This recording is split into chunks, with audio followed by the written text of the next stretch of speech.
अभी 1 महीना हुआ शादी करके आया है। मैं ही शादी कराने वाला उसका हूँ। 3 को करंट लगा है, 2 हॉस्टल गए, 1 एक्सपायर हो गया। आज शायद उससे मशीन चढ़वा रहे थे कि क्या करा रहे थे कि करंट लगा, गिर करके वो एक्सपायर कर गया। इस वक्त मेरी मौजूदगी मंगोलपुरी इंडस्ट्रियल एरिया के अंदर है। मैं एक चौंकाने वाला मामला आप सभी को दिखाना चाहूंगा। मेरे पीछे आप देख सकते हैं एक बड़ी सी क्रेन जिसका काम लोडिंग और अनलोडिंग करना होता है। उसके साथ ही मैं कैमरामैन से गुजारिश करूंगा कि वो इस बिल्डिंग को दिखाएं। और इस बिल्डिंग में ऊपर जहां ये 3rd फ्लोर पर क्रेन का जो हुक है वो लटका हुआ है और उसके साथ में ही नंगी तारें बिजली की, जिसपे ना तो कोई वायर लगा हुआ है, ना किसी तरीके की प्लास्टिक लगी हुई है, ना कोई कवरिंग हुई है।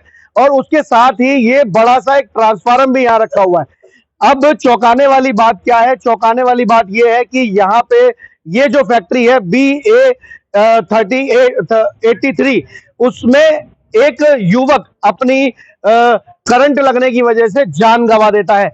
हादसा क्या हुआ कि इस फैक्ट्री मालिक ने अपनी एक मशीन चढ़वाने के लिए इस क्रेन का इस्तेमाल करवाया, जिसमें 3 लोग ऊपर काम कर रहे थे, जिससे कि जो मशीन को चढ़वा रहे थे उसमें से 2 की हालत अभी गंभीर बताई जा रही थी, लेकिन सूत्रों की माने तो उनकी हालत अब पहले से बेहतर है। लेकिन जिस मुन्ना यादव की बात करें तो वो 3rd फ्लोर से ऊपर से नीचे गिरा और गिरते ही उसके सर में चोट लगी और उसके बाद उसकी ऑन द स्पॉट मृत्यु हो गई। अब सवाल ये खड़ा होता है कि उसके परिवार का भरण पोषण कौन करेगा? या फैक्ट्री मालिक करेगा, NDPL करेगा, या क्रेन का मालिक करेगा? अब देखने वाली बात यह भी होगी कि जिस लापरवाही से यहां पर ये जो बिजली की तारें हैं जिन पे कोई कवरिंग नहीं की गई, इस इंडस्ट्रियल एरिया में इस तरीके की वारदातें आए दिन होती रहती है, लेकिन NDPL, टाटा पावर इन सब चीजों पे ध्यान क्यों नहीं देता? अब सोचने वाली बात यह भी है कि अगर मुन्ना यादव की जो मृत्यु हुई है उसके परिवार को कौन पालेगा? महज 1 महीने पहले ही बताया जा रहा है उसकी शादी हुई है। अब उसके ऊपर बताया जा रहा है कि काफी ज्यादा कर्जा की वजह से उस परिवार के कर्जे को कौन निपटाएगा? सूत्रों के माने तो यह भी बताया जा रहा है कि उसके जो माँ बाप हैं जो गांव में रहते हैं वो आंखों से देख नहीं पाते, उनकी आंखें नहीं है, उन्हें नजर नहीं आता, ना तो माता जी को ना पिताजी को। अब उनका चिराग जो यहाँ से जो इस दुनिया से चला गया उसका भरण पोषण कौन करेगा?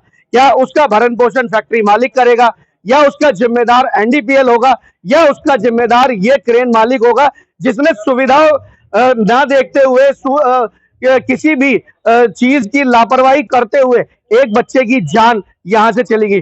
कोशिश करेंगे यहाँ जो लोग हैं उनसे बात करने की कि क्या ये जो इंडस्ट्रियल एरिया है उसमें इस तरीके की वारदातें पहले भी हुई है, या फिर फैक्ट्री मालिक इन तारों को कवरिंग क्यों नहीं करवाते? सर क्या नाम है आपका? राजीव खंडूजा। राजीव जी, ये जो इंडस्ट्रियल एरिया है इसमें जगह जगह पे ट्रांसफार्मर लगे हुए हैं। ये ट्रांसफार्मर तो हाई टेंशन की वायर को करंट को कम करने के लिए लगे गए हैं, इनसे हाई ऊपर की वायरिंग का कोई मतलब नहीं है। ये तो सप्लाई के लिए लगे हुए हैं ट्रांसफार्मर। ये तो जिस सप्लाई तो ऊपर से डायरेक्ट चालू रहती है। जिस तरीके से ये नंगी तारें 3rd फ्लोर से जा रही है, तो अब आज एक बच्चे की मृत्यु यहाँ हो चुकी है, जिसका परिवार में पता नहीं आगे कोई है या नहीं है भरण पोषण करने वाला, उसके बारे में क्या कहें? ये तो सिस्टम की लापरवाही ही है। ये इंडस्ट्रियल एरिया में हर ब्लॉक में सेम वायरिंग ऐसे ही कर रखी है, एक साइड ओपन कर रखी है, एक साइड। आज से 2-3 साल पहले जस्ट इसके बराबर वाली बिल्डिंग में भी एक तो ऐसे ही करंट लगने से डेथ हुई थी एक आदमी की, मजदूर था वो, उसका भी ऐसे ही कोई सुनवाई नहीं हुई है। अब इसकी देखते हैं क्या सुनवाई होगी। ये सिस्टम की टाटा पावर की तो लापरवाही यही है। बस जिसकी जो फैक्ट्री है उसको भी ये देखना चाहिए, या जो किराए पे ले रहा है उसको भी देखना चाहिए पीछे से मेरे को करंट बंद करवाना है नहीं करवाना। उसको ये परमिशन, सबको परमिशन है अलाउड, भी मेरे से आप मांगो तो मैं सब कुछ दूंगा। इन्होंने थोड़ी सी लापरवाही भी सिस्टम को भी ना बता करके अपने आप जल्दबाजी में ये काम किया गया है, जिससे कि ये दुर्घटना हुई है। अगर ये सिस्टम को पहले बताया जाता तो ये दुर्घटना नहीं होती। ये सिस्टम को ना बता करके टाइम बचाने के चक्कर में और थोड़े से पैसे के लालच के चक्कर में ये हादसा हुआ है। बताया ये भी जा रहा है कि जब फैक्ट्री मालिक भी यही शायद उस टाइम पे मौजूद रहे होंगे, तो क्या फैक्ट्री मालिक को नहीं ऐसा लगा होगा कि मुझे अगर ये बड़ी इतनी भारी क्रेन से कोई सामान ऊपर चढ़वाना है तो उसके लिए मैं कोई व्यवस्था करके रखूं? मैं वही बता रहा हूँ, फैक्ट्री मालिक एक्चुअली यहाँ नहीं है। जो जिसकी बिल्डिंग है वो यहाँ पे ऑन द स्पॉट थे। मैं भी 10 बराबर में मेरी फैक्ट्री है, मैं वहाँ था। मैंने एकदम ब्लास्ट की आवाज़ सुनी, तो मेरा जो ड्राइवर है उन्होंने मेरे को बताया भी ऐसे ऐसे वहाँ हादसा हो गया। मैं तुरंत आकर के देखा, उसको हाथ लगा के देखा, उसको ऑन द स्पॉट डेथ था, क्योंकि मैं देखा उसका सिर फट चुका है। वो सिर फटा हुआ, मैंने देखा अब कुछ नहीं है। फिर मैंने कपड़ा ला करके उसको ढका, पब्लिक को कहा भी दो करंट मशीन में करंट है। फिर 15-20 मिनट बाद पुलिस आ गई थी और आधे घंटे बाद एम्बुलेंस आ गई जो उसको लेके गई है। ठीक है। तो देखा आपने कि जिस तरीके से अब लापरवाही किसकी मानी जाएगी, फैक्ट्री मालिक की, मकान मालिक की, या टाटा पावर की, या बीएसएनएल की, या फिर लापरवाही मानी जाएगी इस क्रेन की। अब देखने वाली बात यह होगी कि उस जिस व्यक्ति की यहाँ पर ऑन द स्पॉट मौत हो गई, या जो दो बंदे अस्पताल में अपनी जिंदगी और मौत से जूझ रहे हैं करंट की वजह से, उनको कौन संभालेगा या उनके परिवारों को कौन संभालेगा। कैमरामैन अरमान के साथ परवीन गुप्ता, न्यूज़ 12 दिल्ली। मैं बराबर वाली फैक्ट्री में काम कर रहा था, मेरे साथ एक लड़का भी था मोहन नाम का।